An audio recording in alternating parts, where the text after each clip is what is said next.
Handa na ang pila ka mga sektor sa Iloilo sa pagpanigayon sang hublag protesta sa palabuton nga Pebrero 25. Adlaw na sa Miyerkules kadunguan sa ika-40 nga anibersaryo sang EDSA People Power Revolution.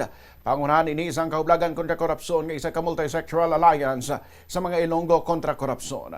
Sa Division Bombo Radio kay Elmer Foro, ang spokesperson sa Bayan Panay ginpahayag nga pangunahan sang simbahan ang isa prayer march sa Iloilo Provincial Capitol sa Udo. Sa hapon naman magamar sa mga protesters pakadto sa St. Clement's Church kag magadiretso sa Haro Plaza. Maghiwat man sang programa agud dalakayo ng ika-40 nga anibersaryo sang EDSA People Power Revolution kagang kahimtangan sang pungsod sa subong nga panahon. Sunod kay Foro bitbit sa mga parte sa pante mga panawagan nga balikan ang kasaysayan kag ipabalik ang ginkuha sa mga nangawat sa gobyerno. Lakip man sila panawagan ng pagsukod sa mga lider nga ginatudlo ang mga responsable sa pagpangawat sa pungsod. Lakip na ang pamilya Marcos kag Duterte.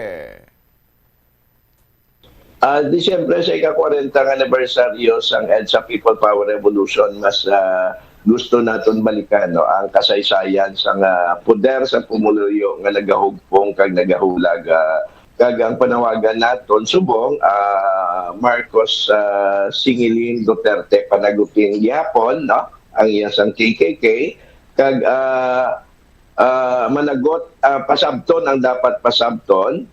Halin sa idalom pakunto sa mula sa baba hanggang sa tuktok, no? Silingon halin sa pinakanubo nga posisyon, tubtob sa pinakamataas nga posisyon, basta may salabton dapat gid manabat kag baguhon ang isa ka garok nga sistema nga puno sang korupsyon.